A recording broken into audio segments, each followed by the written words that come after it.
Good afternoon, everyone. So let's get going. So let me get the timer. Staking 2.0, how to maximize MEV rewards. So my name is Alvaro. I'm part of the blockchain analytics team at Metrica. In case you're not familiar with Metrica, we provide free alerts and dashboards on the Ethereum ecosystem. So anything around the consensus layer, withdrawals, MEV, relays, all of that, we've got it. So head out to eth.metrica.co and check them out. You can also follow us on Twitter and join our Discord if you're interested and like what you hear. So the agenda for the talk is pretty simple. We're going to talk about staking, we're going to talk about MEV, and then how the two of them come together and as a validator, get more rewards. So let's start with staking. Staking is essentially a way to participate in the Ethereum network as a validator. And the way you do it is essentially providing collateral, 32 ETH. Once the validator is activated, it performs the duties to secure the network. And if those duties are performed correctly, it will earn rewards. That's essentially what being a validator is. Let's look a bit more into what the duties are. So as you probably know already, every 12 seconds there's a new block in Ethereum. So without the MEV boost craziness, essentially every 12 seconds, a randomly chosen validator is going to look at the mempool, pick the most profitable transactions, and create a block. Simple as that. Another duty of the validators is attestations. So every 384 seconds or 1 epoch, validators vote for the view of the chain. And this is critical for the consensus layer. So how do you stake? 3 options, mainly. First one, most hands-on, but also most flexible, is using a self-managed node. Handle everything, software, hardware, keys, all of that. Second option, using a staking as a service provider. So instead of managing the node, you can externalize that for a cut of the rewards. And the third option is a liquid staking provider, which is essentially staking through a smart contract and letting someone else do the actual validating, and you get a cut of the rewards. So other than to actually secure the network, what you'll get as a validator is around 5 to 7% APY. And you can see a breakdown here of where those rewards come from. So a big chunk is attestations. Then you see a smaller chunk from block proposals. And then from those block proposals, you get a cut of the execution layer. And then we've added here a bit of penalty. Essentially, it's just missing attestations, which happens every once in a while. And then you get to the final value.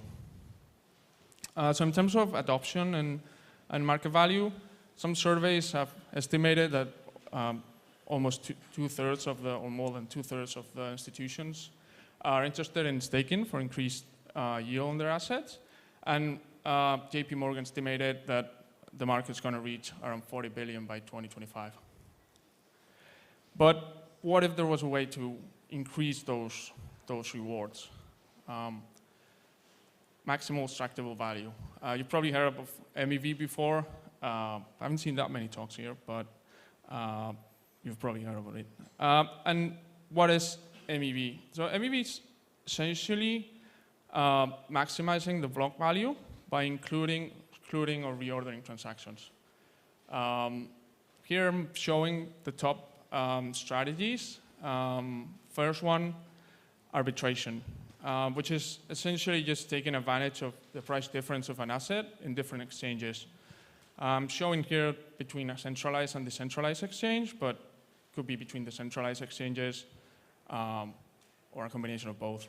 Another top strategy is front and back running, which is essentially just targeting, I'm showing it here in red, the target transaction and making sure that your transaction, the one that gives you the profit, is either right before or right after the target one.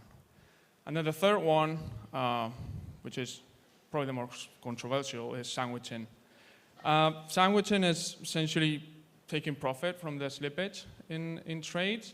So how it usually works is the searcher or whoever's going to profit from MEV is going to pump the value of the asset with one transaction, let the user run their trade, and then liquidate and make the profit on the last transaction. So like I mentioned before with block proposals, every 12 seconds, a single validator in the network has the power to propose whatever block they want. So in theory, you could, if you're running that validator and propose a block, you could do any or all of these strategies, but it does require some specialized knowledge and some specialized research. It may not be available available to everyone. So if you want to take advantage of MEV but don't have that research available, there's still an option. And that's through MEV Boost, Flashbot's MEV Boost. There are other clients, but this was the first one. And what MEV Boost does essentially is run as a sidecar to the consensus layer client, the validator in general, and provide access to that block building marketplace. The validator is still going to build a standard block as a backup, just in case. And that extra block building marketplace is going to give the validator an extra 1 to 3% APY. But let's look a bit more into how that block building marketplace actually looks and what's the supply chain like. So this is a bit of a diagram of how the supply chain looks like right now. So you've got on one side the searchers. Searchers are essentially just looking for those MEV opportunities I talked about before. And then once they find them, they'll submit them to the block builders. Block builders are essentially building blocks. They could add their own MEV opportunities. And then once they're, I guess, happy with the block, they'll send it to the relays. Relays are essentially a third-party trust layer between block builders and validators. And their goal is essentially to make sure that both block builders and validators do what they're supposed to. If you're not familiar, the way validators decide which block from block builders to select is through an auction. So block builders are incentivized to share a bit of their rewards. So that's where the 1 to 3% APY essentially comes from. So up until this point, I've talked about how do you get rewards. But there are things that can happen that could minimize those rewards. So ideally, if you're running a validator or interested in getting the maximum rewards, you also want to minimize those risks. And what are those risks? So we grouped them into 3 categories. First one's operational, anything that happens running the relay, the validator, sorry. Ethical, regulatory, and custodial. On the operational, like I mentioned, penalties. If you miss an attestation, if you miss a block proposal, if instead of proposing the MEV Boost block, you propose a regular one, things like that. Essentially, anything that drops those rewards. You can also get slashed, and this is basically if the validator is going against protocol rules. Slashing is a pretty big offense, can go from 1 to 32 ETH. So yeah, don't do that. And then on the ethical regulatory side, with MEV Boost came OFAC and compliance. If you're not familiar with OFAC, they're a US entity that essentially enforces sanctions. So whether you want to be OFAC compliant or not and don't want to censor anything, I think if you're using MEV, this is something you need to be aware of. And then on the custodial side, you've got key management. You need to have a good policy, and things can happen with the keys, who's got access to them, all of that. And then if you're staking through a liquid staking provider, there's also the smart contract risk, which you at least need to be aware of. So on the operational side, the average validator is taking home 96% of the max total rewards, so it's a pretty good number on average. But there are things and some things that happened in the past that make that drop. I'll go over two of them. One of them, if you're not familiar, a few months ago in April, there was an incident with the relays, and then a month after that, Ethereum had some trouble finalizing. So I'll go over the two of them. So the MEV relay incident was essentially caused by changes in how the relays propagated the proposed blocks. And what that caused, as you can see in both charts, number of forks to the left, mesh proposals to the right, caused a spike in both of them. And to be fair, this was only a spike on MEV Boost proposed blocks. So if you were a validator and decided to turn off MEV Boost or weren't even running it during this time and proposed a block, you were fine. So the other one was the finality incident a few months ago. So finality, if you're not familiar, comes from the attestations I talked about earlier. So like I mentioned, every validator of epoch votes on their view of the chain. And essentially what that does is make or help the chain reach consensus. So if 2/3 of the validators agree on the vote, the checkpoints, finalize and justify, get upgraded. But if less than 2/3 of the networks agree, then they don't get upgraded. And that's exactly what happened. You can see here on the charts, on the big one on the back, votes over time, green line, network success rate. That's essentially percentage of validators that are voting. And you can see it drop during the incident. And whenever it drops below the 66% line, kind of in the middle of the chart, that's when you know the network's not going to finalize. During the incident, we also saw an increase in misproposals, which was essentially caused by the validators kind of going offline. So at the tail end of the incident, you can see the votes going up and then going up the 66% mark, and then that's when you know the network's gonna finalize. And to be clear, like finalizing does not mean the network stops or anything like that, but it does mean that in some use cases you're gonna have to wait a little bit more. So let me summarize a little bit real quick. So on the MEV relay incident, we saw around 3 times the average miss block. And that we estimate caused a loss in around 0.5 APY, plus the missed MEV opportunities, which are kind of impossible to determine. And then on the finality incident, so Ethereum usually finalizes in 2 epochs. In this case, there was a delay because this was actually 2 incidents, and it took 4 and 9 epochs to finalize. And we saw a loss of attestations and block proposals during that time. And we estimate a loss of around 0.5, 0.8 of that 5 to 7% APY I mentioned at the beginning.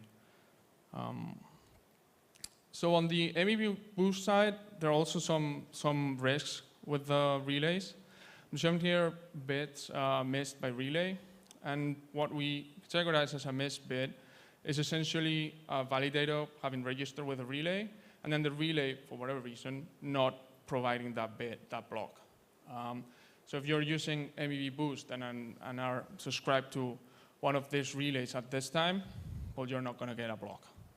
So essentially what this chart tells us is, don't just subscribe to one. Subscribe to as many as you feel comfortable with. There's no harm in that. So don't put your eggs on one basket. Another type of risk is the ethical compliance one. So I'm listing here all the relays currently available, and I've split them by their intent to be OFAC compliant.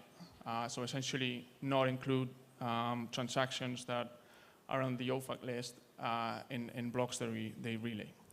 But this is just their intent. Having that intent does not mean bad things don't happen. So we took a look at a few months worth of blocks from all relays, and you can see them here in pink. Even with the intent to be compliant, well, they're still letting through some OFAC compliant, non-compliant blocks. So even if you subscribe and you want to be compliant and subscribe to OFAC compliant relays, you need to, still check yourself. Trust but verify, as we usually say. So, in a nutshell, how to minimize some of these risks we've seen. On the operational side, main one is to monitor and alert. Don't just let it sit.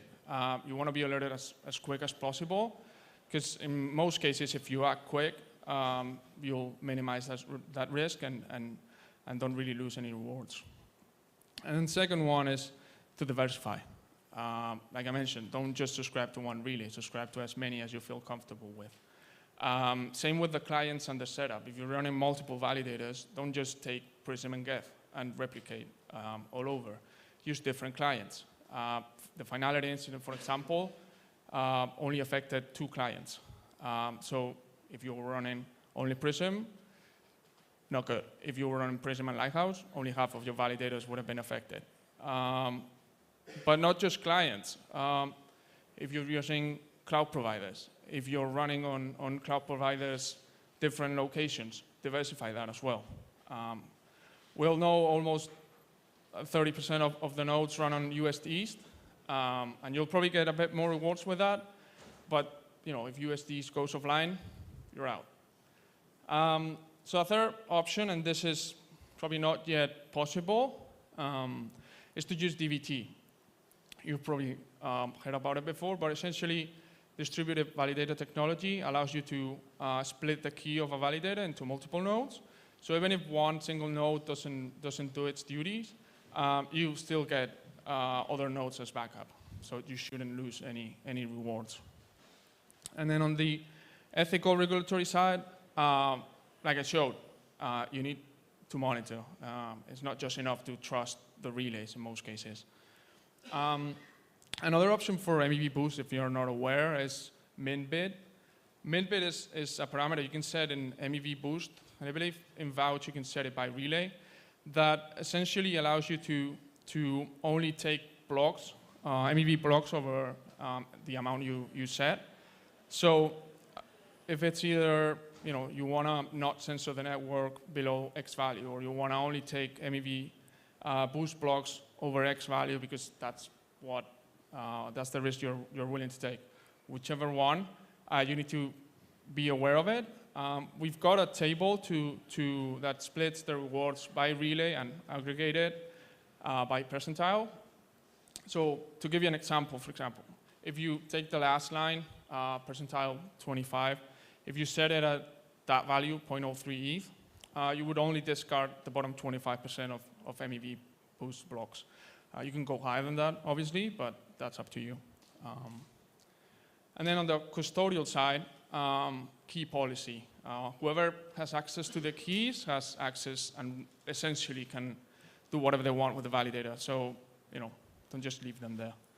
And then on the smart contract side, be aware of what's happening, any upgrades, any DAO votes, things like that might change how the staking providers is operating. So to recap, staking is not set and forget. Bad things we've seen happen. So monitor and get alerted when they do, because that will probably minimize the rewards you lose, if any. And then thirdly, be aware and like I said, mitigate those risks. And then if you want to know more, like I mentioned at the beginning, we've got free community dashboards and alerts at ethometrica.co. So if you don't know or haven't seen us before, definitely go check it out. And if you're interested, we've also got a white paper for institutions, staking for institutions. So if you're interested, reach out. Thank you, and I think we might have time for questions.